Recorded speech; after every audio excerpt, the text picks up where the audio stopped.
Alors ben voilà, nous avons la chance d'accueillir Frédéric Delessal qui va nous faire un exposé sur son travail et la démarche qui va guider le projet de construction, le projet d'aménagement de la cour.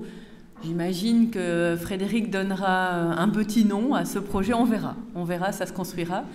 En tout cas, bien, je le remets en contexte. C'est vrai qu'on est rentré ici il y a 4 ans. Lucé Louvain avait fait de gros travaux pour les bâtiments. Et puis, ça fait 4 ans qu'on connaît cette cour avec son marquage pompier, avec quelques routes, chemins, cheminements, tant bien que mal pour aller d'une porte à une autre. Et ça ne bouge pas et on s'habitue, mais on s'habitue mal. Et ça fait aussi 4 ans qu'on se dit, mais tiens, il faut faire des projets. Alors on a travaillé avec des étudiants, on a déjà fait un workshop avec un paysagiste, et puis bah, ça n'a pas abouti. Et donc on a relancé cette démarche. Les étudiants du BDE avaient été rencontrer Frédéric Delessal, qui est déjà connu par ailleurs par la faculté. Et bien pour avancer, on s'est dit, allez, cette fois-ci, on y va. Donc on a trouvé les moyens d'inviter Frédéric Delessal et d'intégrer ce travail, d'intégrer tout un processus en faisant participer les étudiants volontaires dans le cadre d'un stage, mais aussi dans le cadre de simplement être volontaire par rapport au mouvement dans ce site. Et donc il y a une grosse vingtaine d'étudiants qui travailleront avec Frédéric Delessal pendant cette année, avec plusieurs dates qui sont prévues, qui sont annoncées. Et voilà, quoi. On va déjà revoir petit à petit cette transformation. Là, vous l'avez vu, hein, c'est des petits trous, hein, parce qu'effectivement, on commence toujours par un relevé. Et donc là, il fallait voir comment ça se passait en dessous. Donc, on est plutôt dans une taupinière, on dit, ou une taupière, une taupinière, mais de sacrées taupes. Hein. Et donc voilà, après vous allez voir que les choses vont évoluer. On va tous voir cette transformation et on s'en réjouit. Évidemment, le paysage est mouvant, donc il y aura une première transformation cette année. Et bien, ça va continuer, ça c'est le principe du paysage. Donc je donne la parole à Frédéric Delessal, qui est paysagiste, qui est aussi photographe, mais il parlera mieux de lui que moi-même. Et donc je lui laisse la parole pour votre information. La conférence sera enregistrée et même le processus sera enregistré pendant toute l'année. Donc voilà, on aura probablement des belles images de ce travail et on pourra surtout tracer un fil conducteur. Donc voilà, merci Frédéric. Merci beaucoup.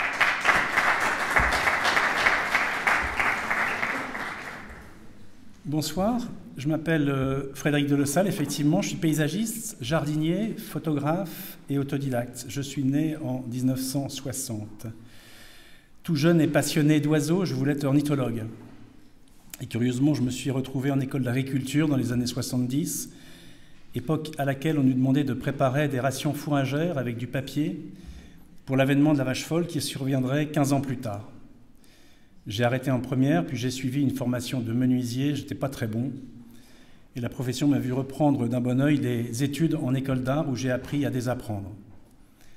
J'ai eu mon équivalence de bac et je me suis présenté à l'IDEC, c'est l'Institut des hautes études cinématographiques, la FEMIS maintenant, qui ne m'a pas retenu. Là, le ciel me tombait sur la tête et je ne comprenais absolument pas comment il pourrait se passer de moi. Mais j'apprenais dans le même temps qu'ils avaient refusé Louis Malle, alors ça passait mieux. Je me suis alors orienté vers le montage film, sur le tas, comme on dit, en faisant des stages, 3 longs métrages et on devient monteur, 3 courts métrages valent un long. Je vous laisse calculer le nombre de combinaisons que ça peut faire. En tout cas, je faisais mon premier stage avec Alain Fleischer sur l'œuvre de Pierre Klossowski et Robert Ce Soir, et cela me paraissait mieux qu'avec Gérard Houry. J'arpentais les salles de montage de Joinville-le-Pont et j'ai même rencontré Marlon Brando à la Cafette, enfin son sosie, je crois, très sympathique en tout cas. Mais le cinéma est un métier où il faut savoir attendre le coup de fil qui va vous faire travailler, et ça m'était impossible. Je suis rentré à Lille où j'ai commencé une formation comme assistant photo dans un studio de prise de vue. Je passais tout mon temps libre à me familiariser avec l'utilisation d'une chambre photographique. à trouver une utilisation détournée de chaque type de source de lumière, et au bout d'un an, j'étais photographe. Enfin, disons qu'on m'avait donné mon plateau de prise de vue. Là, j'étais aussitôt débauché par le studio concurrent, où je commençais une belle carrière de photographe vedette. J'avais surpris les propos du commercial qui semblait bien connaître son affaire. Au bout de 5 ans, je montais mon propre studio, que j'appelais Nemo, faisant référence au poème épique d'Homère, où Ulysse échappe au cyclope en se faisant appeler Nemo, personne.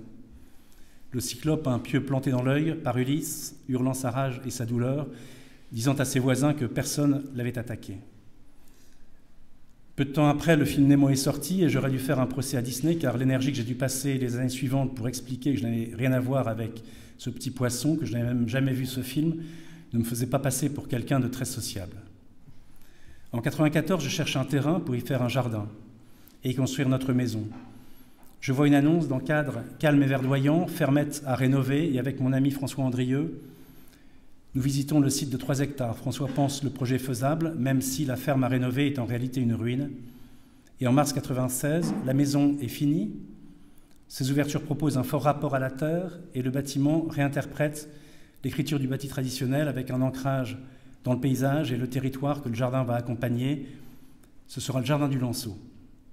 Une première pépinière de 500 arbres est plantée en décembre 1995. Nous installons en mars 1996. Étant photographe, j'avais une méthode particulière pour faire de la lumière. Je ne travaille pas avec de la lumière flash, comme beaucoup de mes collègues, mais avec de l'ombre.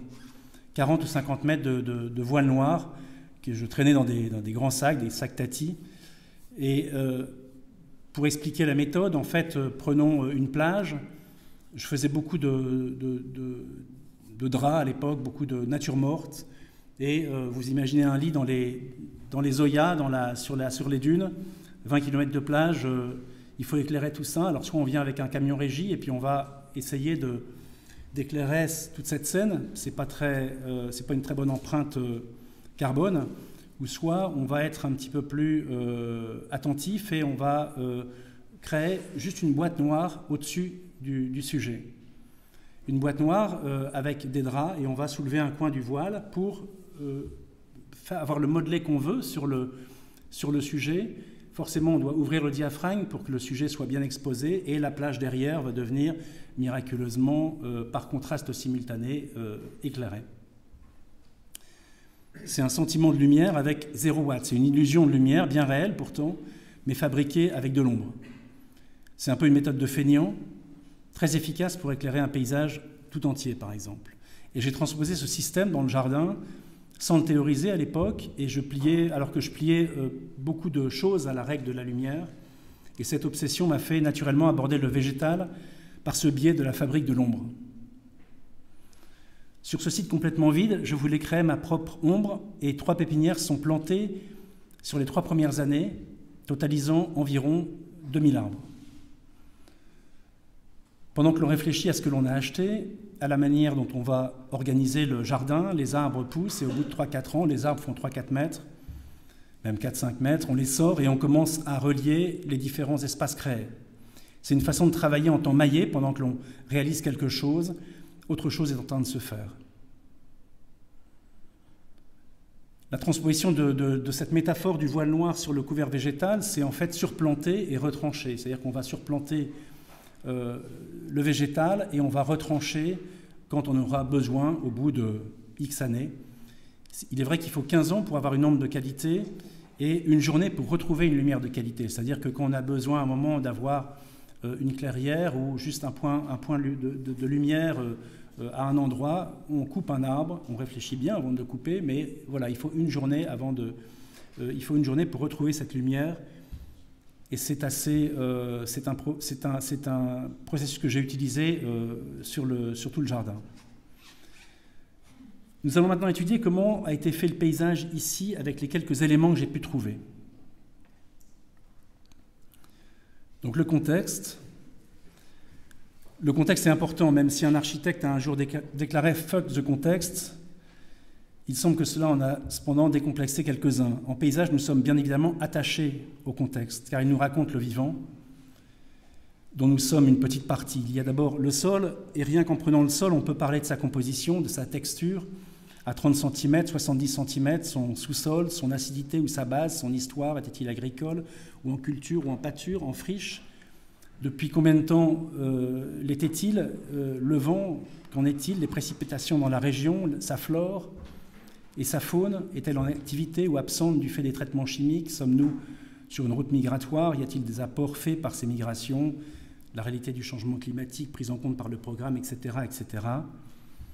Tout cela va nous donner la possibilité d'un projet et d'une palette végétale, l'inclination à suivre ou non le programme selon certains aspects irréalistes que nous ne cautionnons pas. Bien sûr, l'architecture suit ses règles elle aussi, mais il semble que celles que le vivant nous impose sont inflexibles, sous peine de nous revenir comme un boomerang. C'est un petit peu ce qui se passe sur la planète actuellement. Le projet bâti. L'analyse succincte du projet du site, j'ai fait cette analyse pour vous permettre de comprendre comment j'ai organisé le projet paysager de ce workshop de façon à conserver le maximum de temps à la fabrication du jardin. Le but ici, ce n'est pas de vous faire dessiner un jardin, c'est de vous faire réfléchir sur le vivant, de vous rendre poreux et curieux au vivant, en quelque sorte. Ici, le projet doit faire le lien entre deux architectures très différentes. Et dans ce sens, le volume désincarné que propose Matthäus semble fonctionner. J'ai cependant essayé de comprendre la différence entre ce qui a été proposé et ce qui a été réalisé et vais faire une analyse rapide des images. La représentation de la cour et du bâtiment est très différente du projet réalisé en réalité. Outre l'aspect irréaliste de la Perse, la concordance des lumières et des ombres est impossible. Les gros arbres voilà, qui sont tout d'un coup sortis comme ça d'un chapeau. Il y a 5 soleils qui sont nécessaires en fait pour créer cette perspective. Il y a une ombre ici qui nécessite un soleil. Il y a une autre ombre là ici de l'arbre qui nécessite un autre soleil. Il y a cette ombre-ci qui nécessite un 3e soleil qui serait beaucoup plus par ici et d'ailleurs voilé par le nuage. Il y a un 4e soleil qui est ici pour éclairer la façade qui est dans notre dos, avec une température de couleur qui est complètement différente d'ailleurs. Il y a même un 5e soleil qui pourrait être encore ici, parce qu'il n'y a pas de possibilité d'éclairer ça autrement qu'avec un autre soleil. Et puis un 6e soleil qui est celui qui est en train de se lever pour éclairer le ciel. Cette recomposition de la réalité est importante à souligner car c'est le premier arrangement avec le vivant que nous allons développer dans notre projet. Par ailleurs, on voit parfaitement que les 2 retraits en bout de façade sont très très importants, ici et là. Ils permettent au bâtiment de s'extraire du contexte, or ils n'ont pas été conservés, ce qui crée une unité architecturale hétérogène. Au lieu d'avoir 3 entités distinctes, 3 volumes posés sur un plan parfait, 1 ou 2 arbres sculptures, le tour est joué. C'est sec mais ça marche. Et puis le ciel, un petit coup de ciel classique, ça marche aussi, ça passe toujours bien. Et dans le projet final, dans le projet initial, ce qui a été construit, nous ne sommes plus du tout dans la même pureté de projet. L'architecture de Matthäus semble souvent fonctionner de façon autonome, comme une sculpture épatante, mais ici la grande disparité des architectures de la cour et la façon dont son bâtiment s'y raccorde ne sert pas le projet réalisé.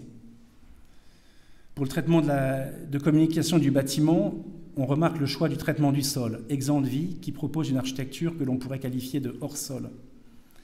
La documentation de ce genre de représentation, si elle est compréhensible par rapport au temps du chantier, est beaucoup plus discutable quant à sa diffusion dans le grand public, dans les revues, etc., qui influence beaucoup la relation du public au vivant et à ce qu'il est convenu d'accepter dans nos espaces de vie en proposant une normalisation de l'absence de vie. On voit ces lotissements avec ces ribambelles de maisons et 2 arbres. On sent comment ces lotissements sont totalement déconnectés avec le territoire et le vivant, le principal souci des acquéreurs semblant être la possession du tangible, mais pas le dialogue avec le territoire en utilisant le vivant, pas plus qu'avec la qualité de l'architecture, vous le remarquerez. Là, ici, cette image est intéressante car on voit qu'il n'y a aucune interaction, aucune interdépendance entre le lotissement et le territoire. Les arbres s'arrêtent à la périphérie du lotissement, ne se prolongent pas à l'intérieur. Ça aurait pu être l'inverse avec la végétation du lotissement qui viendrait étendre ses bras dans le territoire, mais le souci de rentabilité ne permet aucun dialogue et ne permet pas de prolongement des éléments du paysage dans l'habitat. On a la zone agricole, le lotissement, la zone sauvage, à construire bien sûr. Et on imagine la ronde permanente des robots tondeuses qui ne laissent plus aucune place au trèfle et à la vie et aux butineurs. C'est un désert écologique en devenir. Le vivant doit accompagner le projet, or il n'est souvent qu'une proposition de dupe, l'excuse de dire que le lotissement n'est pas fini et que les plantations vont générer les travaux en cours n'est qu'un prétexte pour ne jamais réaliser les plantations, les habitants s'étant habitués à leur décor vide. Catherine, tu en parlais justement maintenant, voilà, au bout de 4 ans, on s'est habitué, c'est un peu malheureux. Et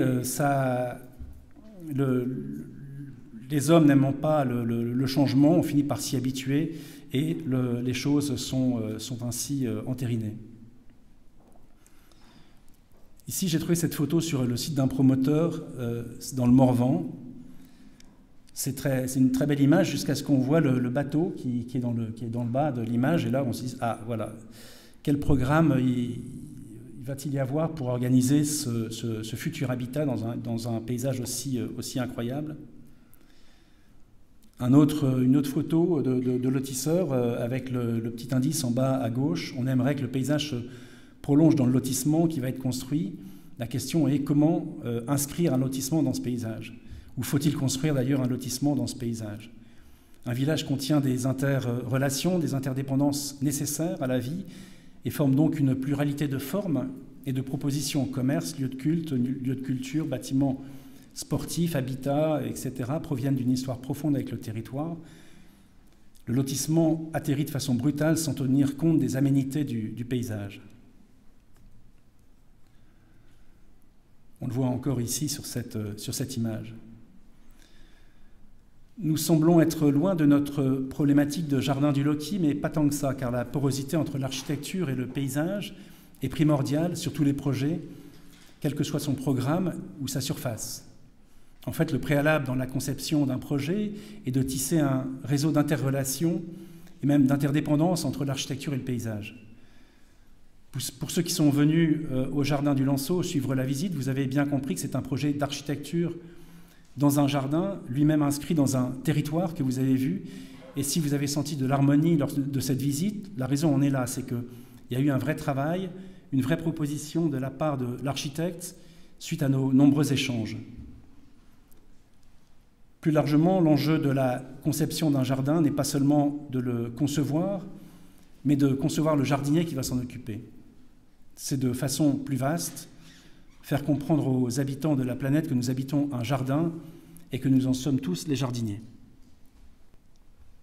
C'est comme ça que quand l'administration du Loki me demande il y a 4 ans de faire quelque chose pour améliorer Spatio, plutôt que de faire un jardin seul, je propose aujourd'hui de conduire un workshop avec vous pour rendre ce Spatio plus vivable.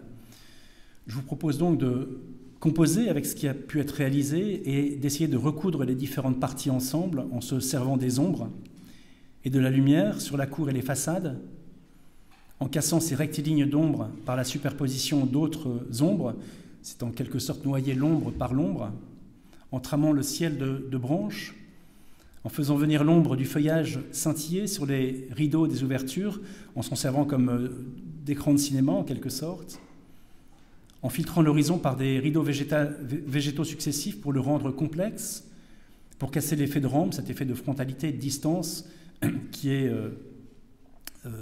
patent dans la cour, en faisant entrer le vivant dans Spatio, car nous allons rendre à ce technosol une fonction autre que celle unique qu'il a aujourd'hui, celle de support à la marche ou au roulement.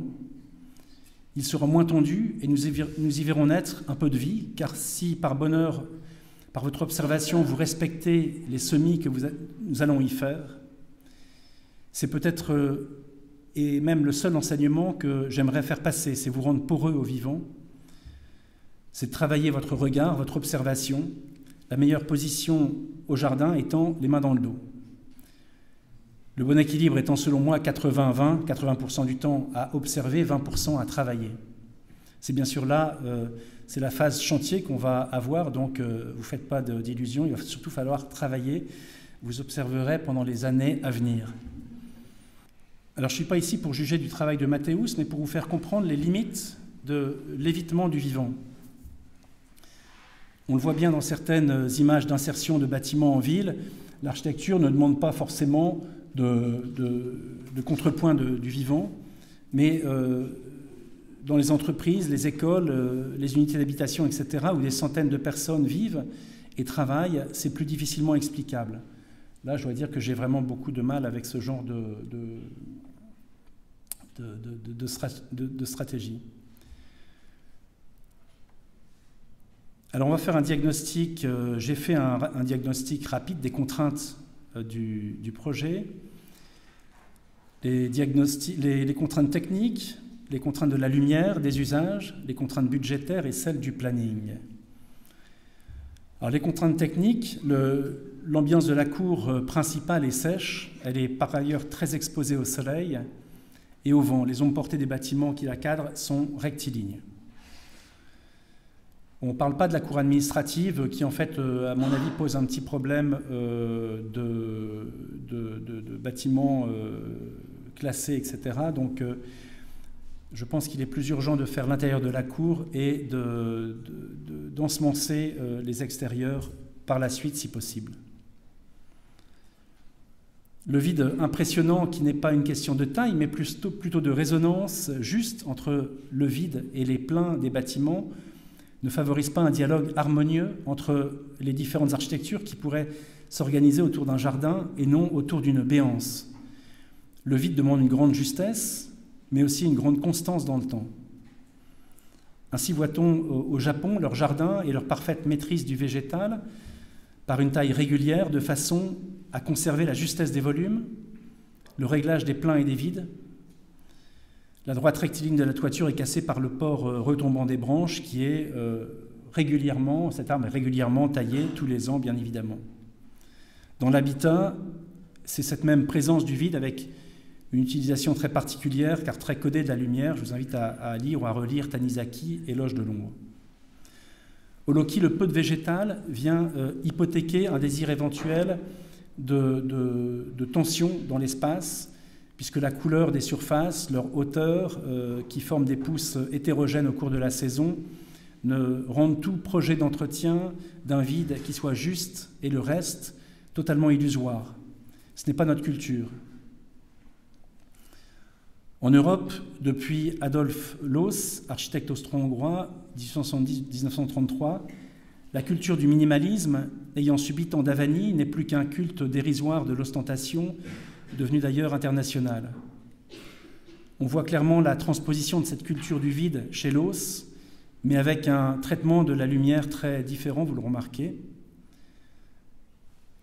Ici, c'est la villa Müller à Prague, que Loos a construite. J'aime bien reprendre les images fondatrices d'un mouvement et de repartir de là pour voir comment les bifurcations opéraient dans le temps ou comment les choses sont épuisées par un manque de remise en question.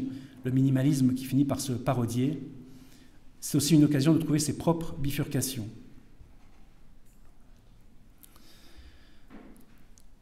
Là, c'est une photo de la villa de Richard Neutra à Roubaix, la seule villa française de cet architecte américain.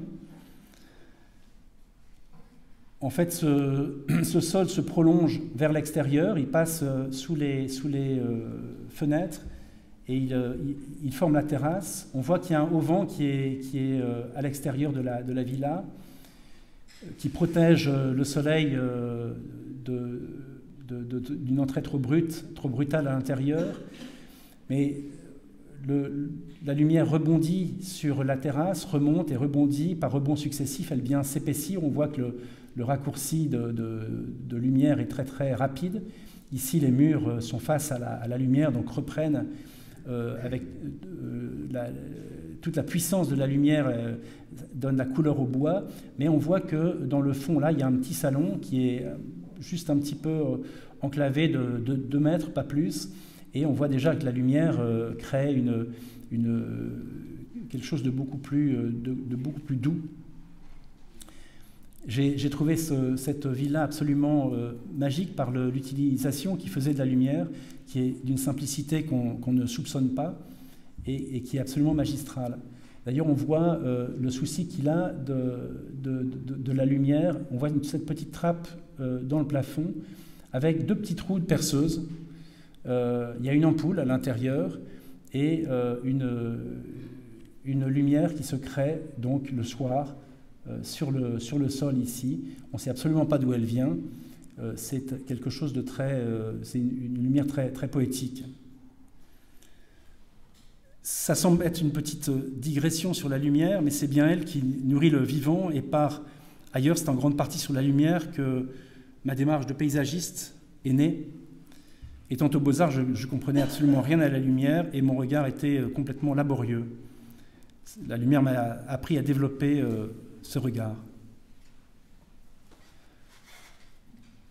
Je reviens au Loki, à l'insertion de la façade et de son parvis, qui est par contre très très maîtrisé, mais fabrique un objet de représentation, certes important pour une école d'architecture, mais pas un lieu très convivial.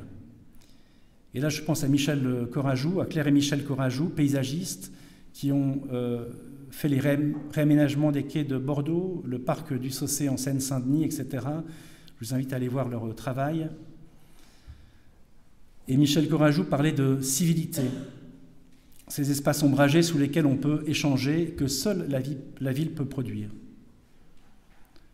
Sur le parvis, faire du temporaire, ce sera à peu près tout ce que l'on pourra faire, je pense. On avait un peu échangé avec Catherine Vanham, mais il paraît illusoire de pouvoir planter ici, hormis en faisant des bacs. Mais encore une fois, il faut mieux faire un beau projet à l'intérieur qui va venir ensemencer les extérieurs. Soyons patients. L'exposition à la lumière, donc elle est très forte et tranchée sur toute la superficie avec une gêne dans les bureaux le matin et dans les salles de cours l'après-midi. En hiver, le soleil pénètre dans le hall et on peut imaginer des branches qui viennent animer ces aplats de lumière. Les usages. Pour l'instant, la cour est pratiquée de façon aléatoire au vu du manque de végétation, du manque de but ou de civilité ou de filtre et du peu d'usages proposés. L'escalier extérieur, l'accès au parvis et les portes de l'administration semblent être les 3-4 grandes destinations. Vous voyez que le projet est commencé depuis longtemps puisque j'ai encore l'image des portes avant qu'elles ne soient repeintes. C'est-à-dire il y a 4 ans au moins. Et j'aime beaucoup d'ailleurs le maniérisme de cette porte. Il y a le garage à vélo que je n'ai pas signalé parce qu'il n'était pas encore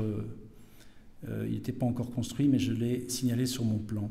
Alors les contraintes budgétaires, notre budget est maigre, et ce qui est une chance, et une contrainte dynamique et vivifiante pour notre projet, et va nous inciter à réfléchir à comment bien utiliser cet argent et comment utiliser le moins possible de ressources de la planète.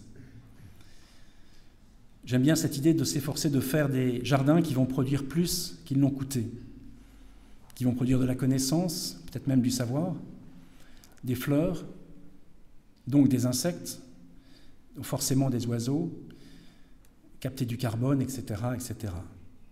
Le coût étant d'abord soumis à la règle de quel prix cela va-t-il coûter à la planète et non au client. Je dirais que le client, c'est une autre considération. Je considère qu'en tant que maître d'œuvre, j'ai une responsabilité dans l'empreinte carbone ou écologique de mes chantiers. Les terrasses en bois exotique, les terrasses en pierre, etc., que généralement les gens veulent, il faut les faire réfléchir et gentiment les tenser sur leur sensibilité au déboisement de la forêt équatoriale, etc. Et quand effectivement ils nous disent « bah non, je ne veux pas participer à ça », à ce moment-là on dit « il faut pas une terrasse en bois exotique et il faut trouver une autre solution ».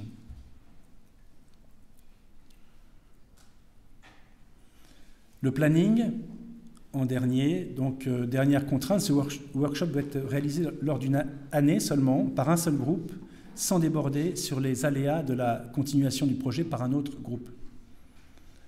Et l'ensemble de ces contraintes m'a fait élaborer un projet qui les respectait toutes, enfin j'espère. Le vivant. Alors cette analyse très succincte nous montre que l'architecture de Matthäus omet, me semble-t-il, le vivant dans lequel, bien sûr, je nous inclus. La rupture avec le vivant qui se fait depuis l'ère industrielle nous confronte à de grands problèmes environnementaux, et plus nous sommes déconnectés avec le vivant, moins nous trouvons opportun de nous y référer dans notre vie, dans notre travail. Baptiste Morisot, philosophe français, nous dit « Nous devons prendre acte de l'appauvrissement de la relation que nous tissons avec le monde vivant. On n'y voit rien, on n'y comprend pas grand-chose, et surtout, ça ne nous intéresse pas vraiment. Ça n'a pas de place légitime dans le champ de l'attention collective, dans la fabrique du monde commun. »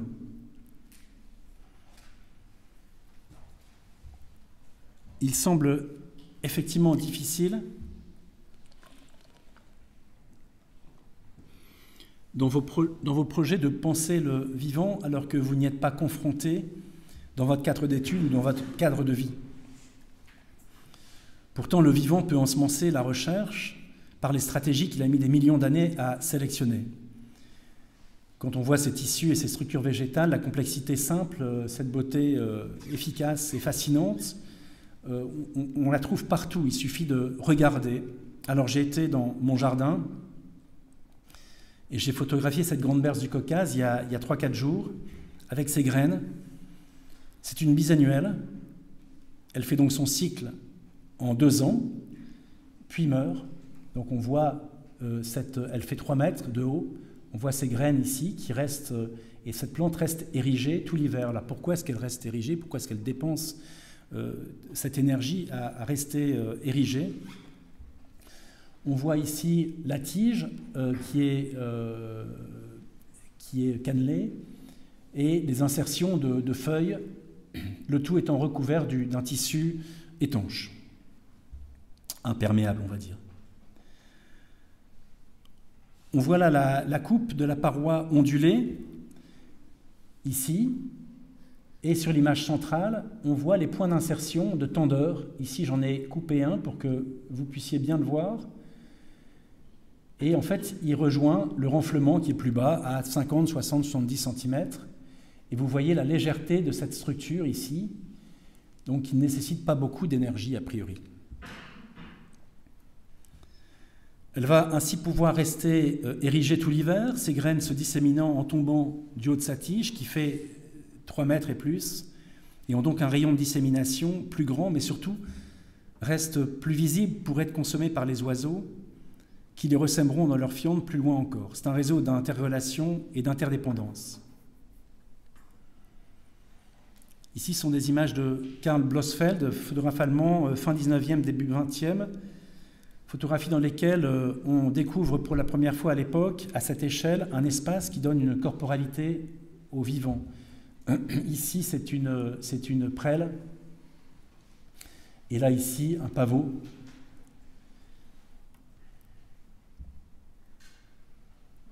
Devrions-nous, comme le suggérait Michel Corajou, commencer le cycle d'études en architecture par un an de biologie?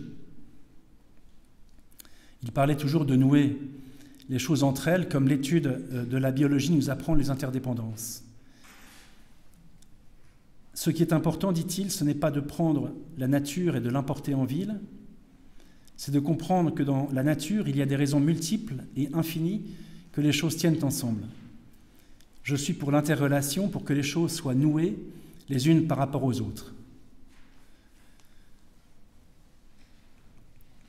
Nous pouvons sentir affleurer cette pensée dans ce portrait d'un Nouba, dont la maîtrise parfaite de la représentation de son visage semble embrasser autant le paysage, le végétal que le cosmique. C'est une photo de Leni Riefenstahl.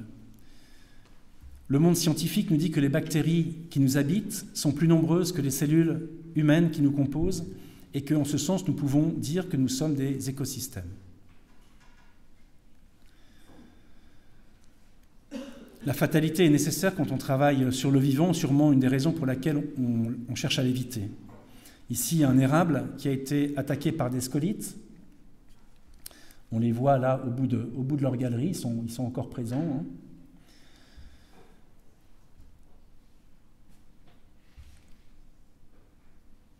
Cet arbre, les scolytes ont attaqué cet arbre qui devait être faible. Ils ont senti les signaux chimiques de la faiblesse de l'arbre et ils le pénètrent. S'il avait été en meilleure santé, il aurait survécu à cette attaque, car incapable de se déplacer rapidement, incapable de stratégie d'évitement, ils ont déployé d'innombrables défenses chimiques. Le végétal est beaucoup plus complexe que nous le pensions, beaucoup plus complexe que la plus complexe machine que nous ayons construite. Bien sûr, en architecture, la fatalité est malvenue, mais dans le vivant, nous y sommes constamment confrontés. Et souvent, nous devons composer avec l'inexplicable. Donc là, je vais vous présenter quelques projets pour que vous puissiez imager un peu les végétaux avec lesquels on va travailler. Il y a 7 projets. Donc ici, c'est un projet sur l'île, un rang de façades avec une cinquantaine de fenêtres. Ici, un très très grand mur qui fait 25 mètres de haut, le dos du bazar de Oisem. Derrière nous, des logements étudiants, 20 mètres aussi, etc. Une séquence de lumière très très compliquée à comprendre. Et là, on voit le chantier qui est en train d'être fait. On voit les perches de saule qui sont ici, qui se retournent là et puis qui partent là-bas. Au bout de 2 ans, on a quelque chose de très efficace. On a ces haies suspendues avec ces saules. Et en fait, pour aller capter la lumière qui fait une incursion de 2 heures dans le jardin, dans cette partie-là, on met des grands acacias dorés qui vont servir à rééclairer la partie ombrée du jardin. Là, ici, un autre projet sur Marc. Là, il y a un front de maison avec la voirie, la terrasse des gens, la maison est tout en long, un petit parking de voitures ici, et on a très très peu d'espace, en fait, 4,50 m entre la pointe du parking et la pointe de la terrasse. Et là, ici, ce qui a été réalisé, c'est des haies basses. Vous voyez qu'il n'y a pas besoin d'avoir des haies qui soient rectilignes. On peut tout à fait mettre des haies hautes dans les endroits où il y a besoin d'avoir des haies assez hautes, parce que l'urbanité autour nous le commande. Par contre, on peut avoir très bien des inflexions dans les haies et des végétaux qui vont jouer aussi un rôle dans le dispositif. C'est-à-dire qu'en fait, ici, chaque plante fait le dispositif. Et ici, vous voyez qu'il y a des pommiers qui vont faire des tiges verticales, et c'est des pommiers colonnaires, en fait, particuliers, et qui vont casser le rythme de ces haies. Ces petits féviers qui sont en bord de terrasse, qui font le premier filtre vers les bâtiments en face. Soit on va mettre des bambous, des tuyas ou des lauriers, des choses très très grandes pour essayer de ne plus voir nos voisins, et on va dire voilà, je mets ma main et je ne vois plus mes voisins, ou alors on dit je mets mon doigt et je ne vois plus mon voisin non plus. Donc on va plutôt travailler avec des petits arbres proches de notre maison et en rideaux successifs pour essayer de créer un dispositif de façon à avoir quelque chose de très efficace qu'on ne soupçonne pas puisqu'on l'habite. On est en fait au milieu du dispositif, donc c'est quelque chose qui peut être très très harmonieux, pas du tout comme un écran brutal qui est placé loin de la maison. Chaque arbre en fait ici tient son rôle. Vous avez les saules ici, ou les petits féviers là, vous avez ces grands acacias ici, ce chêne ici qui est fastigié et donc qui est marcescent, il ne perd ses feuilles qu'en mars, toutes les feuilles restent sur l'arbre pendant tout l'hiver, et donc parce qu'il y a en face il y a une maison avec un beau window, et on complète le dispositif avec des choses très très précises comme ça, de façon à avoir un jardin très harmonieux et non pas une réponse massive à une question somme toute assez simple, la question de l'intimité. Bon, ça, c'est le plan du jardin. Donc, la photo a été prise de là vers le front de rue qui est ici. Et vous voyez qu'il y a assez peu de distance entre la pointe du parking et puis la terrasse. D'ailleurs, assez peu de distance avec le trottoir aussi. Et ici, donc, c'est une petite quinconce de haies. Ces haies d'ifs que vous avez vues, ou des haies en branchies, on va appeler ça comme vous voulez, avec des plantes très très souples entre les deux. Mais tout ça est un dispositif très très dessiné, où chaque plante fait son job, mais on ne soupçonne absolument pas les choses, puisque c'est fait pour être, je dirais, assez harmonieux. Ici, les haies suspendues de saules, et puis avec des haies en dessous, qui sont des haies de hêtre, qui ne sont pas du tout obligatoirement rectilignes. On peut tout à fait avoir des inflexions à des endroits, remonter à d'autres endroits, etc., pour avoir une porosité dans le dispositif. Alors ça, c'est un autre projet, toujours sur la métropole. On a en fait une maison en U, avec un gros bloc noir qui a été posé sur le plein pied, en fait. C'est un plein pied. Donc on voit la coupe ici, en fait c'est sur cet axe-là. On voit ce gros bloc ici avec la vue qui donne sur ses propres toitures et puis après sur des autoroutes, des caténaires, etc. Alors normalement, initialement, le projet aurait dû être, la toiture aurait dû être plantée, mais pour des raisons structurelles, ça n'a pas été possible. Et donc en fait, j'ai placé des saules ici. Vous voyez que les saules sont assez grands devant la fenêtre et redescendent gentiment ici dans le patio pour retrouver une échelle humaine. Alors voilà le trou du patio avec un slip de retournement qui était anciennement là, un peu comme ici. Et voilà ce qui a été fait. Vous voyez que le bloc est là. Il y a des saules qui sont à 5 mètres, 4,50 mètres, et puis ça redescend jusqu'à retrouver une échelle humaine à 1,90 m, 2 mètres. Vous remarquez aussi la strate qui est la strate basse, la strate herbacée. On va tondre par endroits, mais par contre, on va laisser à d'autres endroits l'herbe. Alors ça fait moins de boulot, ça fait bouger les choses, ça amène du mouvement et ça permet à toute une faune de s'abriter à l'intérieur. On voit une autre vue avec toujours la chambre ici et ses grandes perches. Là, c'est une vue du salon avec ce que j'appelle ces effets de rampe, une frontalité et une distance qui est assez dure à supporter. Et les petits saules vont venir casser ces droites rectilignes et filtrer ces fenêtres aussi qui sont assez... c'est toujours désagréable d'être quelque part et d'avoir une fenêtre. On a le sentiment d'être regardé même quand on est chez soi. Et c'est exactement ce genre de stratégie qu'on peut développer ici dans le jardin du Loki. Vous voyez ces saules qui ont été amenés très proches des façades, qui projettent des ombres sur les murs. Si c'était des rideaux comme ici, on pourrait servir de ces rideaux comme écran de cinéma pour avoir des mouvements de branches.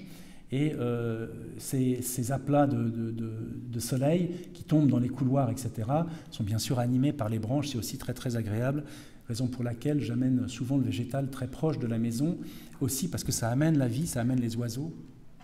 C'est absolument vital, je pense.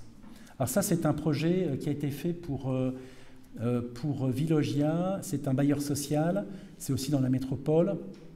Donc en fait, ça, c'est les maisons Jean Prouvé qui sont revisitées aux normes actuelles, donc ISO 9000, je ne sais pas combien. Ce n'est pas du tout l'élégance des maisons qui ont été faites dans les années 50. C'est un ingénieur français qui a répondu à l'appel de l'abbé Pierre en 1954 en proposant ces habitations préfabriquées en métal pour les gens démunis. D'ailleurs, ces maisons se vendent à prix d'or actuellement, c'est assez cynique. Toujours est-il qu'il y a un rang de maisons particulières par ici. Dos à nous, il y a la barre Villogia, une grande barre d'immeubles de 4 étages, et encore une autre barre là-bas. Au milieu, c'était un trottoir à chiens, hein, ni plus ni moins. Et quand les gens ont vu ces blocos arriver, mon Dieu, des blocos en face de chez nous, etc. Et ça a été une levée de bouclier. Donc Villogia m'a demandé de faire un jardin. Et nous avons dessiné quelque chose de très très efficace. Vous voyez ce que ça donne au bout de 2 ans.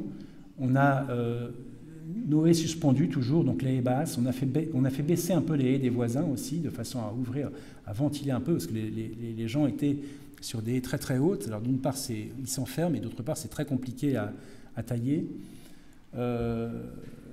Tout un petit réseau de haies. Moi, j'ai toujours mes structures de saules qui sont très très, très dessinées. Et en même temps, alors ce chêne ici, c'est un chêne qui était déjà là, qui a été semé, cinglant, qui a été semé par un habitant il y a quelques années et qui a bien profité. Et moi, je me suis inspiré en fait de la maison de Jean Prouvé, sur laquelle il y avait une végétation très très un peu exotique, avec des tamaris, etc., très proche de sa maison. Donc en fait, dans la structure, après, on peut tout à fait faire ce qu'on veut, des jardins très classiques, des jardins très... je veux dire, il n'y a pas de limite. La structure, le dispositif est une chose, l'esprit du jardin en est une autre. Là, ici, on a le bâtiment du fond du jardin. Voilà ce que ça donne quelques temps après. Donc, vous voyez toujours ces petites haies suspendues qui fonctionnent très, très, très, très bien, qui sont très, très vigoureuses. Ça pousse très vite. Et ici, la barre Villogia, avec, vous allez voir après sur le plan, là, c'est le monsieur qui a planté le petit chêne là-bas. Et ces saules qui sont vraiment un filtre. Il ne s'agit pas de cacher les choses. Dès qu'on commence à essayer de cacher les choses, on fait beaucoup de bêtises généralement. On va mettre des tuyas, on va mettre des bambous, on va mettre des choses qui sont très, très compliquées à tenir. Alors que le saule, lui, vous verrez qu'on va le nanifier puisqu'il va être régulièrement étêté. D'une part, la hauteur de coupe va toujours être à cet endroit-là. Alors bien sûr, on voyait tout à l'heure les saules qui sont à 5 mètres, c'est un peu plus compliqué, il faut monter sur une échelle, mais ceux-là, vraiment, c'est tout à fait à portée de main. On est sur la 2e marche d'un escabeau et ça marche. Et au bout de 15 ans, on est toujours sur la 2e marche de l'escabeau. On n'est pas en haut d'une échelle. Et là, le plan, le voici. Donc vous voyez les 2 maisons ici, avec la barre Villogia qu'on voyait. Il y en a une autre ici, et puis un rang de maisons ici. Et ces rangs successifs qui sont très très dessinés. On peut couper un rang, tailler un rang une année et laisser un autre rang. Et on va faire l'inverse les années suivantes. Ici, il y a un rang, il y a un 2e rang. Là, ici, rang, etc. Il y a un petit carré de saule, etc. C'est très très dessiné et vous voyez qu'il y a les petits féviers qu'on a vus tout à l'heure aussi qui sont près, des habitations, même les graminées, etc. Toutes les plantes créent le dispositif. C'est la raison pour laquelle on ne le soupçonne pas. Ça, c'est un projet aux Andelys. C'est un projet, en fait, je pourrais dire que c'est le jardin que je n'ai pas fait. En fait, là, j'ai plutôt fait un jardinier. En fait, il y a 20 ans, un peu plus de 20 ans, un ami avait acheté une maison aux Andelys sur un petit remblai, la partie basse du jardin étant un verger. Et en fait, cette parcelle avait été revendue des années auparavant. Il avait une maison en face de chez lui, une grande maison, très très grosse maison avec une toiture noire et un soubassement blanc, et la personne hissait les couleurs tous les matins. C'était un petit peu dur à vivre. Et en fait, quand je suis arrivé, il était avec un bobcat, il cherchait à creuser, etc. Je ne sais pas exactement ce qu'il voulait faire. Il voulait mettre des bambous ou quoi, mais je dis non, on va faire des choses beaucoup plus simples. Plutôt, encore une fois, de cacher cette grosse maison en mettant des bambous au fond de ton jardin. On va mettre des choses très très proches, des arbres très très proches. Et vous voyez que ces arbres ici constituent le premier filtre vers la maison qui est réellement, elle est à 15 mètres à tout casser. Et alors vous voyez les fenêtres ici des maisons, salle de bain, cuisine, etc.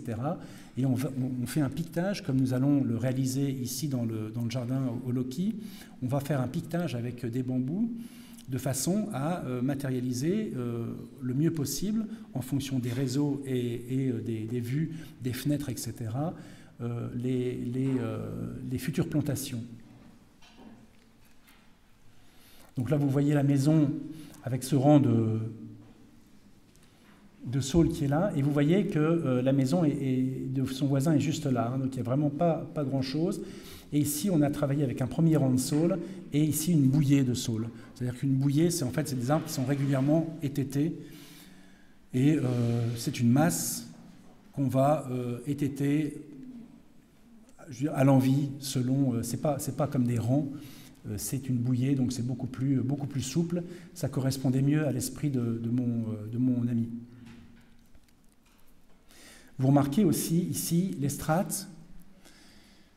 Je vous parlais tout à l'heure de robots tondeuses. Je ne supporte pas ces machines-là. Bien sûr, ça fait des beaux gazons, disent les gens, mais vous voyez que tous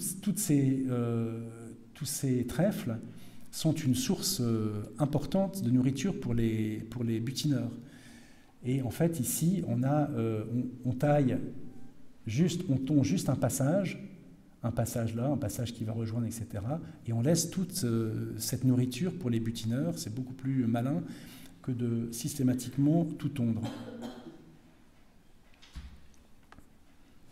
C'est ce que nous allons développer d'ailleurs ici dans le jardin du Loki. Voilà, là, ici, encore une image du jardin, vous voyez, avec ces systèmes de meules que Gilles a importés. Il travaille beaucoup en Roumanie, il travaille sur les traces de Brancusi, donc, et il y a ces meules là-bas qui le fascinaient, donc il a ramené ça ici. Alors, ce n'est pas pour faire sécher du foin, mais c'est plutôt pour des abris à macrophones, etc. Encore une autre partie du jardin, la même partie, mais vous voyez que les saules là ont bien évolué par rapport à l'image précédente. Et donc on va pouvoir tailler celui-là et pas celui-là, etc., etc. Vous remarquez du coup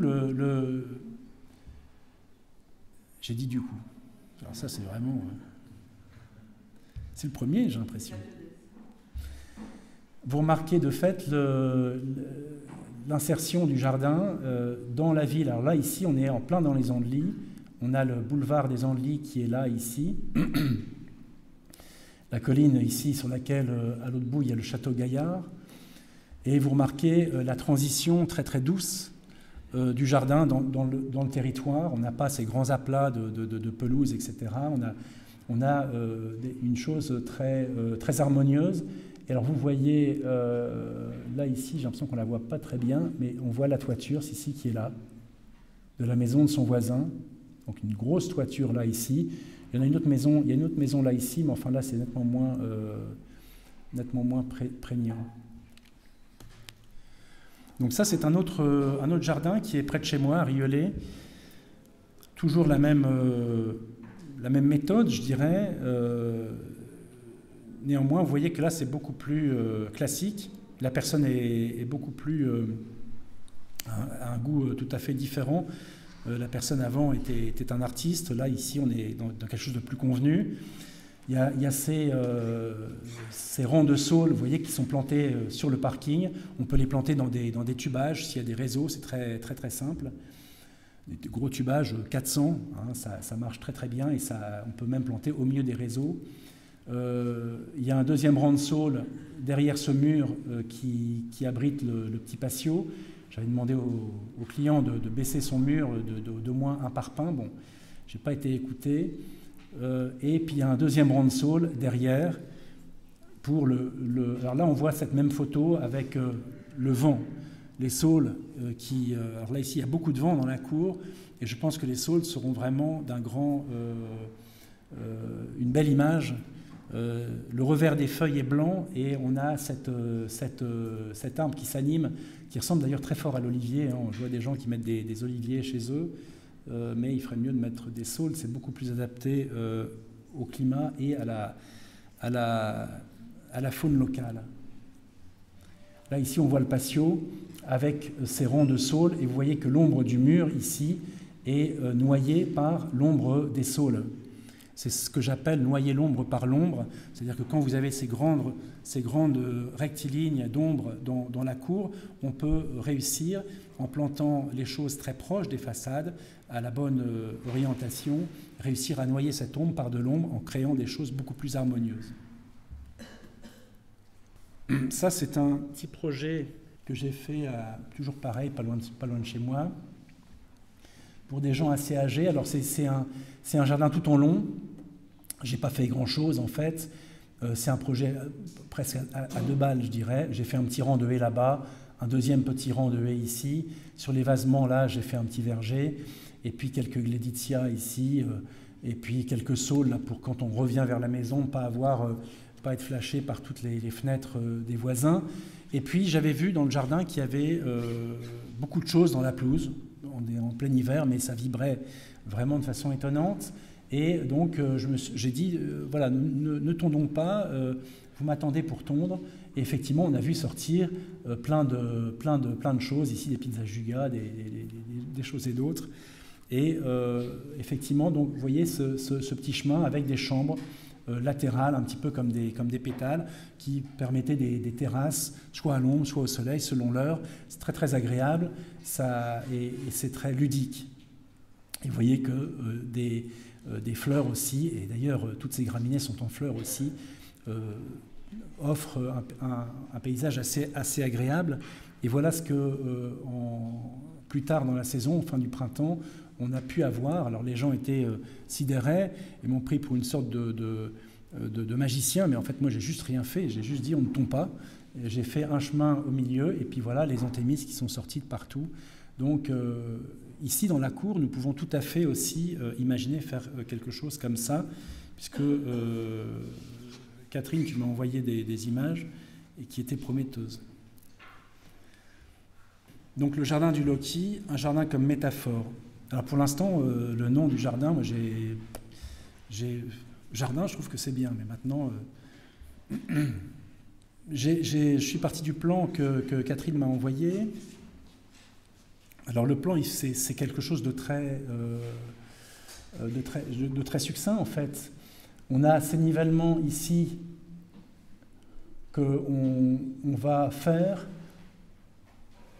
pour servir, pour casser un peu ce slip de retournement qui est vraiment impactant, qui vraiment fait un technosol. On ne va pas planter dedans, mais par contre, on va pouvoir faire ces petits nivellements de 20-30 cm. Moi, j'imagine pouvoir les faire soit en terre, tout simplement, mais beaucoup mieux en mélange terre-pierre, ou même en mélange pierre-terre, c'est-à-dire 80-20 ou 20-80, de façon à avoir des biotopes différents pour avoir des plantes avec le spectre le plus large possible, la palette la plus large possible. Donc sur ces petits nivellements qui seront en terre, on va semer des graines qui vont venir ensemencer toute la cour. On fera aussi sûrement des blés remblés suivant votre prédisposition à manier la pelle. On creuse un petit peu, on remblaye, moins 10, plus 20, ça fait 30, c'est pas mal. Après, vous voyez qu'on aura des saules, un rang ici, un deuxième rang ici, je le fais longer le slip, et ici un troisième rang, mais là j'ai vu qu'il y avait des réseaux, il faut qu'on regarde bien ça, et un quatrième filtre de saules ici, avec une densité assez forte de saules ici. Moi, je pense que cet escalier, il est beau. Je ne sais pas s'il est beau d'ailleurs, mais moi, je le vois bien avec des saules, et pourquoi pas des saules qui font 2 mètres, 3 mètres, 4 mètres, pourquoi pas 5 mètres, parce qu'on pourrait se dire, bah, tiens, on va aller les tailler de là-haut, il faudra voir si c'est possible, si c'est pas une vue de l'esprit. Voilà, donc c'est un plan vraiment très, très, très succinct pour vous montrer un peu, parce que forcément les saules qu'on va planter ici, pourquoi on va planter des saules ici, c'est pas juste pour dire on va en mettre partout. C'est bien que quand la lumière va venir l'après-midi là ici, la barre d'ombre ici va être cassée par ces saules. Hein. Et puis aussi, effectivement, quand on regardera d'ici vers là-bas, on aura un premier filtre, un deuxième filtre ici et un troisième filtre là. On va pouvoir tailler en rotation ces saules de façon à toujours avoir 1 ou 2 filtres qui vont faire le job. Alors voilà ce que ça pourrait donner très succinctement représenté. Moi, je tiens absolument pour plein de raisons, parce que je pense qu'il faut vraiment des saules ici, mais aussi pour être vu de l'extérieur. Je pense que c'est vraiment important d'être vu de l'extérieur. C'est ce que je vous expliquais tout à l'heure, de façon à ensemencer les alentours, parce que j'ai remarqué que beaucoup de gens sont, comment dire, séduits par des plantations aussi simples et aussi étonnantes. Et en fait, c'est tellement simple de mise en œuvre et tellement peu cher qu'on peut tout à fait faire ça de façon très, très véloce. Voilà dans la cour ce que ça peut donner. Et une autre vue. Donc ici, il s'agit bien d'essayer de recoudre ensemble les parties disparates en créant du paysage, en filtrant l'horizon pour le rendre plus riche.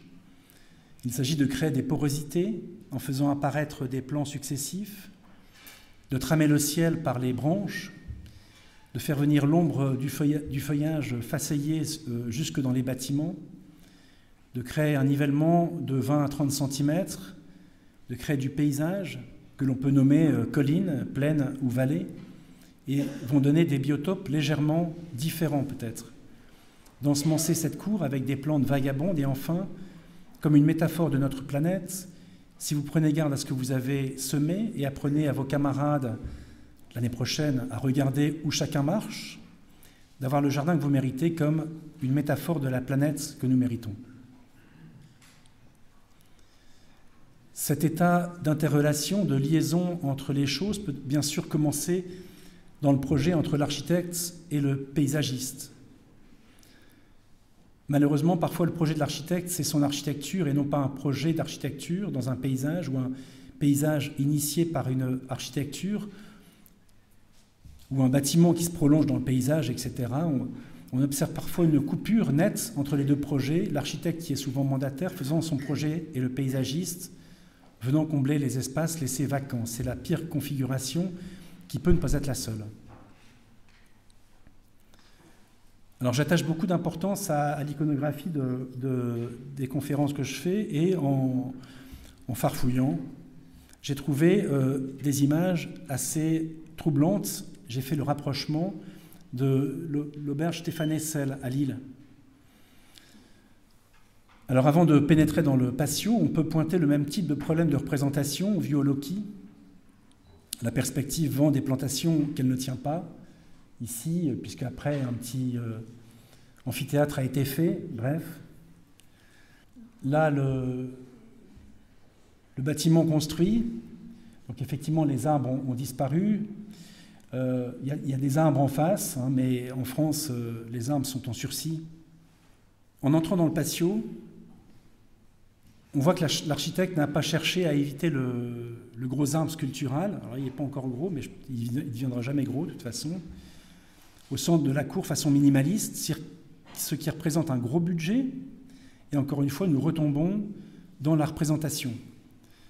L'Araucaria araucana, c'est le nom de cet arbre sublime, est un organisme vivant, mais sous nos latitudes, il n'a aucun rôle dans l'écologie du milieu. C'est une essence exotique, donc aucune espèce locale d'insectes ne s'en nourrit. pas plus que pour la bioclimatisation au vu du manque de couverture du feuillage et donc du peu de transpiration ou d'évapotranspiration et du peu d'ombre que les feuilles produisent. Pour échapper au parking, vous voyez qu'il y a cette ziggourate qui fait office de pot de fleurs. Et puis voilà, la colorie du gravier, bon, tout ça est intéressant. Alors, vous imaginez un petit peu, bon, j'ai fait un truc vraiment très, très rapide, en fait, il aurait fallu le faire dans une sorte de bac comme ça surélevé et mettre ces petits saules pour échapper au parking. Les saules nanifiés comme ça, on peut les mettre dans 60 cm de terre sans aucun problème, 60-70 cm de terre. Bien sûr, il y aurait quelques feuilles à ramasser, mais quelle civilité apportée par ce dispositif simple. Et au sujet des feuilles, je pense que les feuilles persistantes de l'araucaria et le gravier ont dû être évoquées comme dernier argument hygiéniste lors du concours.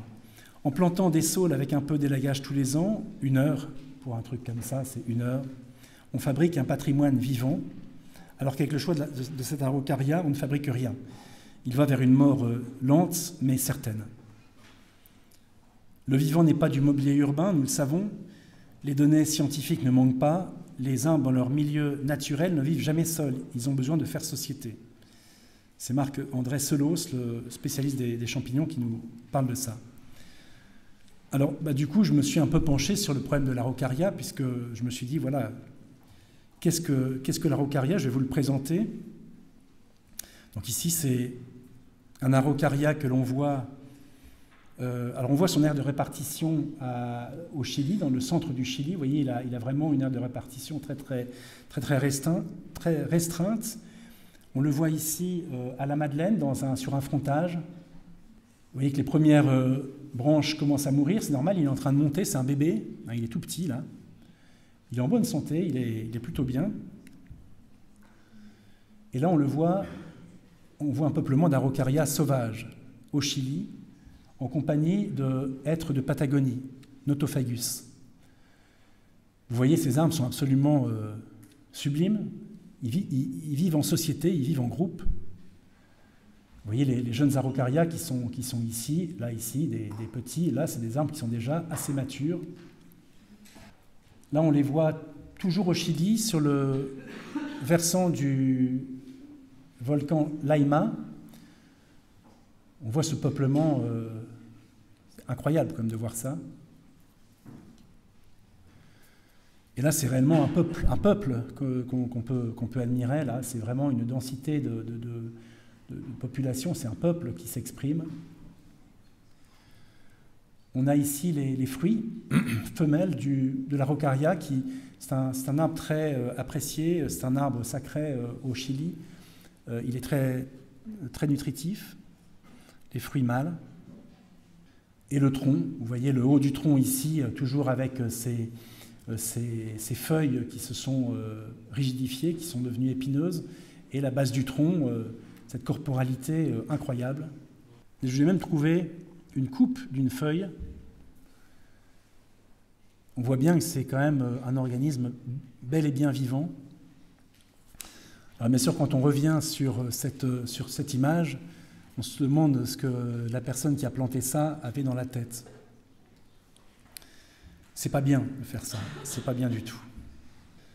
Alors maintenant, on va parler des trames.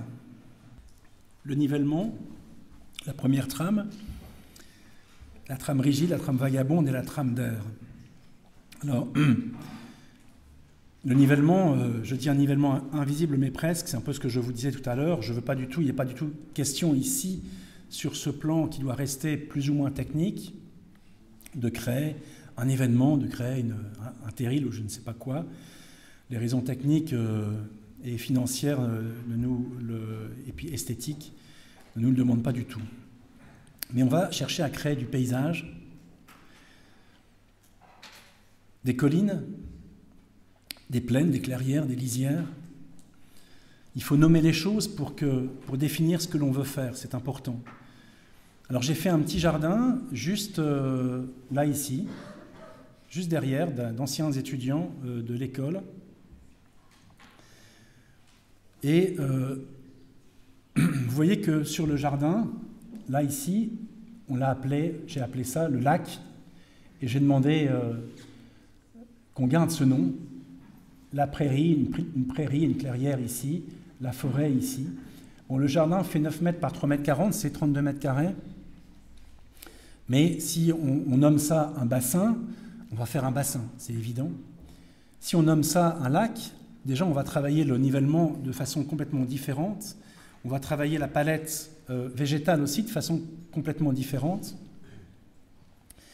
Et avec les clients, on a travaillé effectivement ces 15 mètres cubes de terre qu'ils ont fait venir en faisant des chemins creux, en faisant des épaulements, en faisant une série de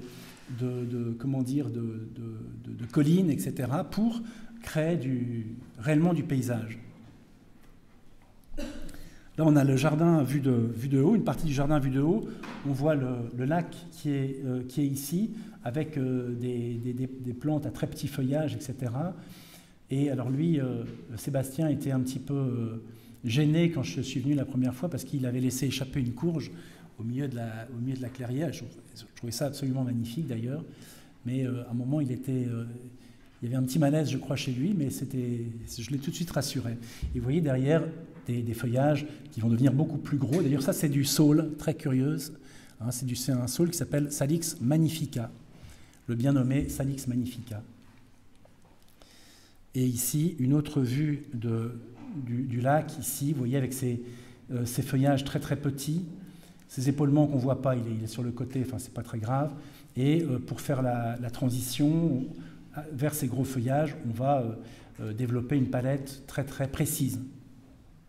Donc il est important de nommer les choses pour qu'elles existent. On revient sur la prairie du Loki. Prairie, c'est pas mal aussi, hein, ça a de la gueule. Donc on va faire un sondage des différentes zones de terre qui devraient être réalisées pour en sonder la profondeur et la composition.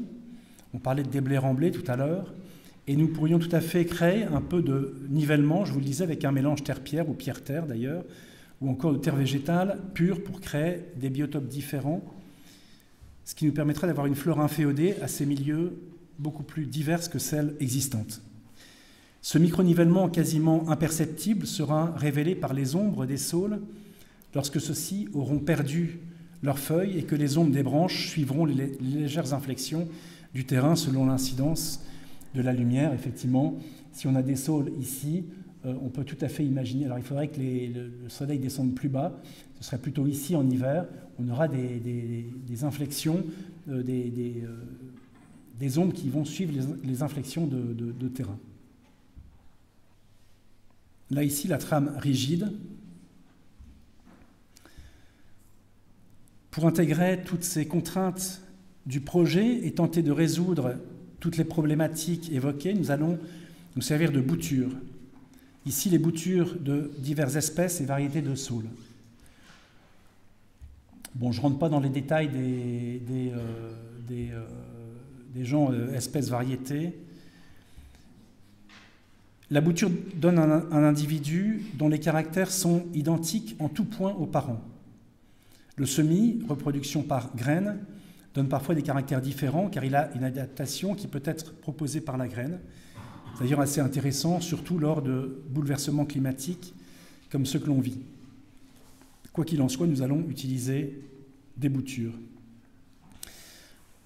Alors ce que vous voyez avant, c'était plutôt des cuttings, des petits cuttings de saules de collection. Là, ici, c'est des vraies perches qui font 3 à 5 mètres. On va utiliser ce matériau ligneux abondant et facile à récolter et à mettre en œuvre, stable génétiquement, car prélevé sur un parent. Donc moi, je connais tout à fait les parents, puisque tous les saules de Marchienne viennent d'un seul saule, et économique. C'est un matériau régional qui va donc servir à la faune de votre territoire, ne demandant pas de technicité pointue pour l'entretien et dont le chantier pourrait être réalisé en un seul hiver par une promo qui devra se rendre compte au printemps, du résultat. Nous allons choisir de travailler avec des dizaines de boutures pour créer une bioclimatisation végétale et installer une atmosphère harmonieuse dans cette cour par plusieurs filtres successifs. Le fait d'utiliser un arbre que nous pourrons tailler régulièrement et donc d'en faire un tétard va limiter son développement racinaire et le rendre moins agressif pour d'éventuels réseaux. On a eu beau faire un relevé des réseaux, il faut toujours rester assez sage par rapport à ça, mais en tout cas, ça ne va pas modifier le bénéfice hautement écologique du saule. Alors ici, vous voyez des saules centenaires. C'est les saules qui sont au lanceau, c'est malheureusement pas les nôtres, ils sont juste en bordure de terrain, c'est à la mairie, donc ils ne sont pas tellement en sécurité avec eux. Les saules servaient à clôturer les parcelles, ils servaient à vider les pâtures de leur eau au printemps, ils servaient à maintenir la nappe phréatique haute durant l'été par la capillarité qu'ils exerçaient, et ils permettaient à l'eau de percoler le long des racines durant l'hiver. C'est un tamponnement naturel des eaux. Ils pouvaient accueillir plus de 500 formes de vie différentes, apporter de la fraîcheur au bétail, séquestrer du carbone, produire énormément de bois de chauffage, du fourrage, produire du bois d'œuvre, les plafonds d'étables qui étaient recouverts de paille, j'en avais chez moi en arrivant au Lanceau, ralentir le vent, etc., etc., etc.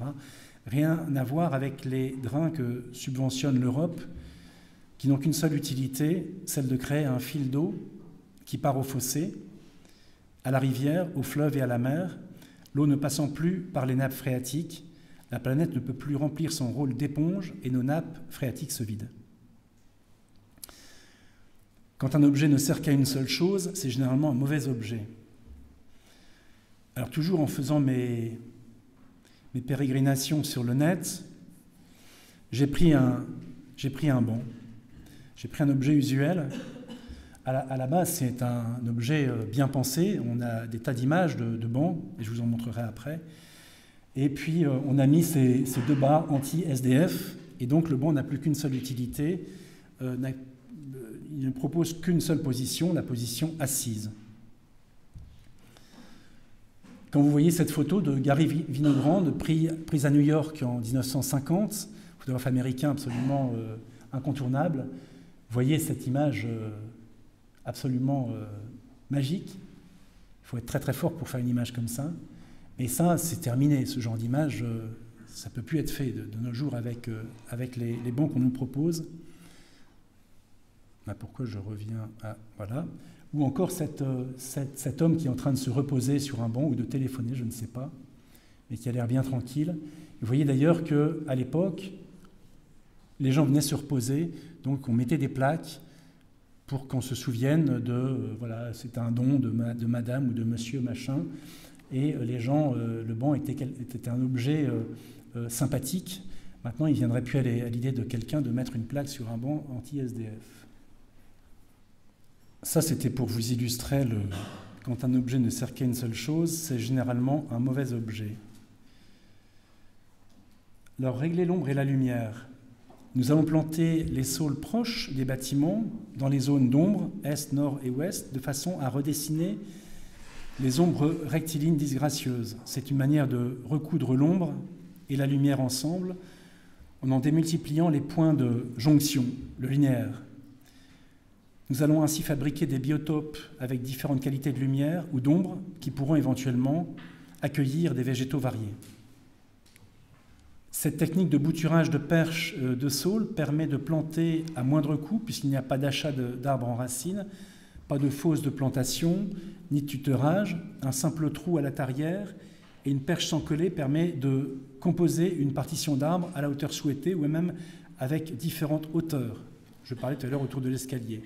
Alors quand je dis sans coller, en fait, un arbre, le collet, c'est vraiment la base de l'arbre, le début des racines, et il faut toujours planter le collet à hauteur du sol.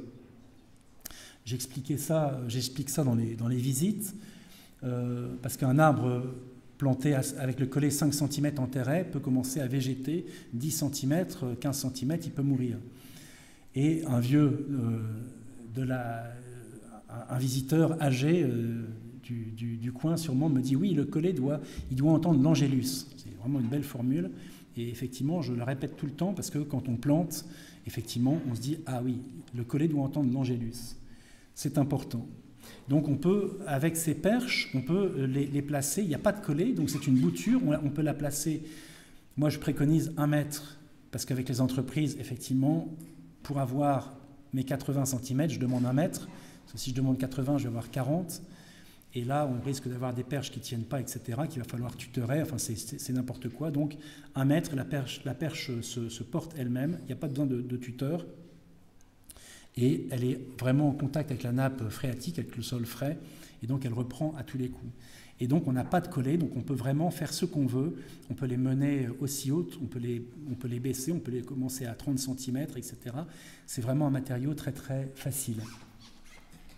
Le saule mené en tétard va permettre d'avoir un changement radical et rapide du site. Vous l'avez vu dans les images de jardin que je vous montrais, par une structure forte et une explosion végétale, mais avec un entretien facile et une structure que l'on peut tenir dans le temps. Vous voyez, ces saules ici ont 15 ans. Alors les saules de 100 ans que je vous ai montrés tout à l'heure, ils sont comme ça, hein. Ils ne sont pas comme ça, ils sont comme ça. En fait, ils faisaient 25 mètres il y a encore peu de temps, parce qu'ils ont été étêtés pendant pas mal de temps, et puis après, les fermiers ont arrêté de les étêter. Après, ça devient dangereux, et du coup, les saules montent, et donc forcément, comme ils ont une grande voilure, des hectares de feuilles, ils vont capter énormément de carbone, et donc grossir beaucoup.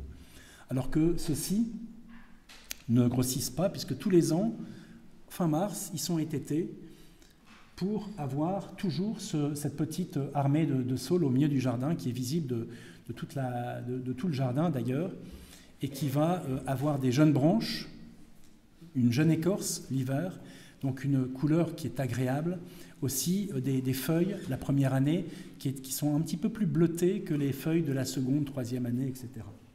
C'est des petits détails, mais vous verrez que dans le jardin, ça a son importance.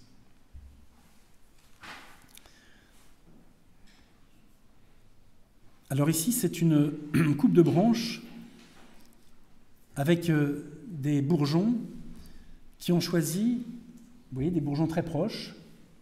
Tout ça, c'est des petits bourgeons latents, en fait. Ceux-ci étaient exposés à l'ombre et à la fraîcheur, et ceux-là étaient exposés à la lumière. Et donc, ceux-là se sont différenciés en faisant des racines, et ceux-là ont fait des feuilles. C'est assez incroyable. C'est d'une souplesse totalement étonnante. On pourrait même imaginer faire des jardins de perches de saules qu'on laisserait au sol, comme ça, pour avoir des alignements de saules qui se créeraient. Et là, on voit la coupe de la branche avec toujours ces bourgeons qui sont différenciés. Vous voyez que là, ici, ça fait des racines, et juste à côté, il y a une feuille. Donc, il y a un bourgeon qui a vraiment hésité.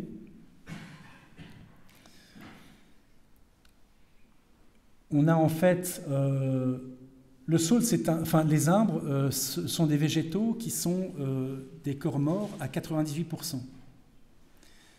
C'est-à-dire qu'en fait, on a le cambium qui est juste sous l'écorce. C'est cette petite peau verte que quand vous grattez avec l'ongle une écorce fine, vous voyez une petite peau verte qui apparaît, c'est le cambium. C'est une des deux parties vivantes de l'arbre, avec l'aubier qui est juste en dessous, dans la partie dans laquelle il va vraiment y avoir des échanges. Après, tout le reste de l'arbre est un corps mort, et ça représente 98% de sa masse. Donc c'est absolument incroyable. Et vous remarquerez d'ailleurs que ce n'est pas du tout les 80-20 qui sont généralement notre règle à nous, humains. On est toujours dans la règle des 80-20. Moi-même, tout à l'heure, je vous parlais des 80% d'observation et 20% de travail. En fait, les arbres ne souscrivent pas du tout à cette loi, mais sont plutôt à une loi de 98-2. C'est assez étonnant. Ils entretiennent que 2% de leur masse. Le reste étant du bois mort dans lequel, cependant, il y a beaucoup de tanins, beaucoup de produits chimiques qui empêchent les champignons, etc., les ravageurs et toutes les attaques de leur bois de cœur. C'est un végétal aussi très souple. Vous voyez que là, c'est une tête de saule qui n'a pas été élaguée du tout. Il y a des petites branches, des grosses branches, et on peut tout à fait imaginer de couper les petites branches pour ne garder que les grosses branches, ou on peut encore une fois imaginer de couper les grosses branches pour ne garder que les petites branches, pour avoir toujours une rotation. Si on n'a pas assez d'écrans végétaux et qu'on dit on n'a qu'un seul écran et on dit on voudrait le garder, on coupe les grosses branches et on garde les petites branches, comme ça les petites branches grossissent, et puis, etc. Et il y a un roulement qui se fait au sein de la même tête de saule. La trame vagabonde. Alors l'espace technique des réseaux et de la voirie ne peut être planté, et il s'agit ici de rendre cet espace le plus attrayant possible pour la faune. On ne va pas y mettre des saules, on ne va pas y faire trop de transformations pour les raisons techniques dont nous avons parlé. Cependant, il existe dans votre cours, qui est pour l'instant une zone technique, un nombre de plantes non négligeable. Et nous pourrions en faire un jardin sans rien faire, en arrêtant la tonte, juste en regardant, en observant ce qui sort de terre et en prêtant attention à ne pas le piétiner. Nous aurions en quelque sorte créé un jardin sans rien faire d'autre qu'observer, juste en changeant de paradigme, de représentation du monde, en nous changeant, nous, et notre approche des choses. Raison pour laquelle je vous parle de nommer pour que ça existe, pour aller au monde. Si vous voyez par exemple ici, c'est un pissenlit, vous savez que le pissenlit fleurit, il va se fermer, il va se faire butiner, il va se fermer pendant 4 jours, il va se réouvrir et faire cette inflorescence ronde qu'on connaît. Et le nom latin du pissenlit, c'est Taraxacum. Je ne sais pas si ça vous dit quelque chose. Vous connaissez Castiglioni? Non, le designer italien, c'est peut-être pas de votre époque. Voilà, il a fait une lampe qui s'appelle Taraxacum, une grosse lampe avec plein d'ampoules, 120 ampoules. Pas une bonne empreinte carbone non plus. Mais donc, en nommant les choses, comment dire, c'est vraiment une façon d'aller au monde, de découvrir le monde.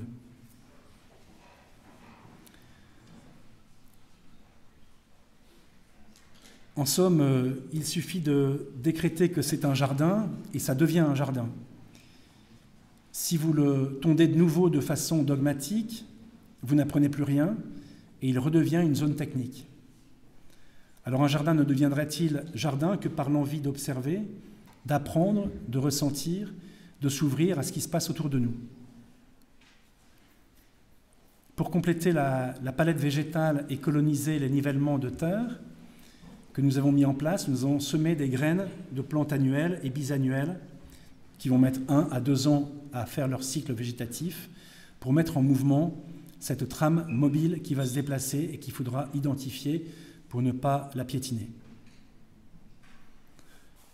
Alors la trame d'heure, je fais référence au travail de Fernand Deligny, pédagogue, écrivain, réalisateur et éducateur français qui travaillait sur l'autisme chez l'enfant dans les années 40 à 80 et dont les éducateurs de la communauté, souvent désemparés, dessinèrent le parcours des enfants, ces trames d'errance, ces trames d'air, sur les conseils de Deligny, comme une façon de décaler l'attention face au désarroi qu'ils éprouvaient. Alors on voit ici ces traces d'air qui ont été dessinées, et en fait en dessous, la pièce avec la table, les chaises, etc., ça va être une cuisine ou que sais-je, avec les déplacements des enfants autistes. Alors je ne veux en aucun cas faire un parallèle entre l'autisme et l'architecture, soyez-en certains, mais je vais vous parler d'errance, qui est selon moi un excellent moyen d'apprendre et de faire projet. Bien sûr, le GPS marginalise cette démarche et le trajet devient quasiment un projet, qu'il soit plus rapide, avec moins de virages, sans péage, en voiture, à vélo ou à pied, tout y est prévu, le nez collé au téléphone, évacuant toute possibilité de se perdre et donc de trouver. Allez donc visiter Venise avec un GPS et vous n'aurez pas vu Venise. Je me promenais avec une de mes filles à Paris en vélo cet été et elle voulait nous diriger. Elle est devant nous et moi je vois une rue qui paraît très belle. Je lui dis prenons-la. Et il y a plein de végétaux. Elle dit non, c'est une impasse.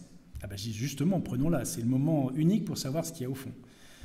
On ne saura jamais. Elle est têtue.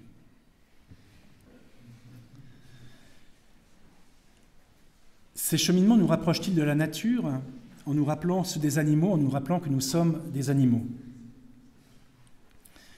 Quoi qu'il en soit, les simples cheminements de la cour, représentant l'usage prévu pour relier les 5 accès, pourraient devenir multiples. Suivant l'intérêt que vous porterez à votre jardin, intérêt qui devrait être conscient que trop de fréquentation en réduira l'intérêt par la destruction du vivant. Cette notion soulève la question de la limitation consciente de notre satisfaction.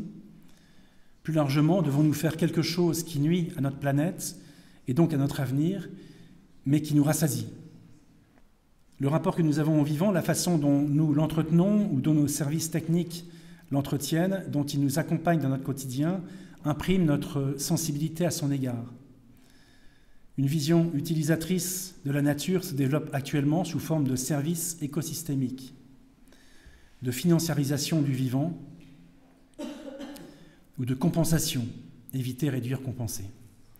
Toutes ces méthodes ne sont que des outils pour continuer à nier la réalité du vivant de façon à ne pas nous remettre en question. Et c'est tout à fait la même chose pour les labels qui donnent bonne conscience pour continuer à consommer. Aldo Leopold, forestier, écologue et chasseur d'ailleurs, américain, 1887-1948, nous parle de regarder la nature pour sa simple beauté et non avec une vision utilisatrice qui nous empêche de la comprendre. Dans son texte « Penser comme une montagne », il voit dans le dernier regard d'une louve qu'il a abattue, avec ses louveteaux, le danger d'exterminer tous les prédateurs de la montagne pour que les chasseurs aient plus de gibier à tuer. Il voit que si les cerfs, trop nombreux vu l'absence de régulation par les prédateurs, vivent avec la peur du loup, mais peuvent lui échapper, la montagne, elle, vit dans la peur des cerfs qui dévorent sa végétation et la dénudent. Le ruissellement qui en résulte, transportant sa terre jusqu'à la mer. À l'époque, aux États-Unis, tous les prédateurs ont été éradiqués du territoire avant qu'ils se rendent compte, effectivement, Aldo Leopold, là je vous invite vraiment à lire Almanach d'un comté des sables, etc. C'est vraiment très très intéressant, c'est vraiment une pensée profonde et très très très très intéressante parce qu'en fait il était en même temps forestier, il était en même temps chasseur et il est tout le temps en train de se poser des questions, il est tout le temps tiraillé par ce qu'il fait dans son métier de forestier et ce qu'il permet de faire en ouvrant des routes, etc., pour l'exploitation forestière. En fait, ça devient des routes touristiques, et en fait, il se rend compte que ces programmes ne sont pas du tout forcément bien fondés. Donc, c'est quelqu'un qui était vraiment intéressant, et d'ailleurs qui a fait trois enfants très importants dans l'écologie américaine. Donc ça devait être un très bon pédagogue. Francis Bacon, philosophe du XVIIe, écrit « On ne commande à la nature qu'en lui obéissant. On ne commande à la nature qu'en lui obéissant. » Ce n'est pas une vision utilisatrice de la nature comme cela a pu lui être reproché, mais plutôt, selon moi, la continuité des interrelations et interdépendances du vivant que nous devons intégrer dans notre manière de vivre. Les arbres et les champignons n'ont pas une vision utilisatrice l'un de l'autre, mais c'était une interdépendance symbiotique. Là, ici, on voit une racine d'arbre avec la racine principale et les racines secondaires, et toutes ces petites racines blanches, ce sont ce qu'on appelle des ifs, c'est la racine des champignons, des racines qui sont plus fines, je pense, que des cheveux, et qui permettent à l'arbre d'entrer en contact avec l'eau et les minéraux. Ça donne comment dire, un contact maximum de l'arbre avec l'eau et les minéraux. Et les champignons, en échange, demandant du sucre, puisqu'eux n'ont pas de chlorophylle, et ils n'ont pas le moyen de faire des sucres. Ici, la vision utilisatrice n'est pas en cause, car il y a interdépendance. On voit vraiment sur cette photo, on voit la racine de l'arbre et on voit les ifs en jaune qui pénètrent la racine dans la cellule des racines, et c'est là que se font les échanges de façon symbiotique, en interdépendance. Cette question rapportée au genre humain serait plutôt: qu'apportons-nous à la nature? Visiblement, nous ne lui apportons rien, raison pour laquelle nous ne pouvons en avoir qu'une vision utilisatrice. Nous prélevons sans jamais rien donner, et le pire est que nous pensons que cela va durer. Même pratiquer des activités douces comme faire un trek, aller skier, aller à la plage, regarder un coucher, faire un feu de bois, etc., n'apporte rien au vivant. Nous devons entrer en interaction avec le vivant, faute de quoi ce serait le jeu de qui gagne perd, car nous en sommes venus à désorganiser les équilibres naturels et donc à nous mettre en danger. Voilà, on arrive au chantier. Bon, ben là, le chantier, il y a des dates, avec un piquetage qui doit se faire la semaine prochaine. Et puis, si on n'a pas fini le 1 ou le 8 décembre, des perches de saule à couper au lanceau le 21, c'est bien ça, janvier. Et les plantations, alors il faudra voir quand même, parce qu'il y a une centaine de perches, on verra après avec le piquetage, avec les réseaux, etc. C'est pas du tout garanti, mais on verra s'il y a lieu de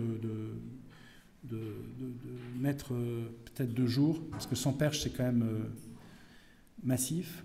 Et puis après, les plantations qui se feront en janvier, 24, 25, 26, 27, 28, et les préparations de semences qui se font en avril. Voilà, merci de m'avoir écouté. Si vous avez des questions, n'hésitez pas.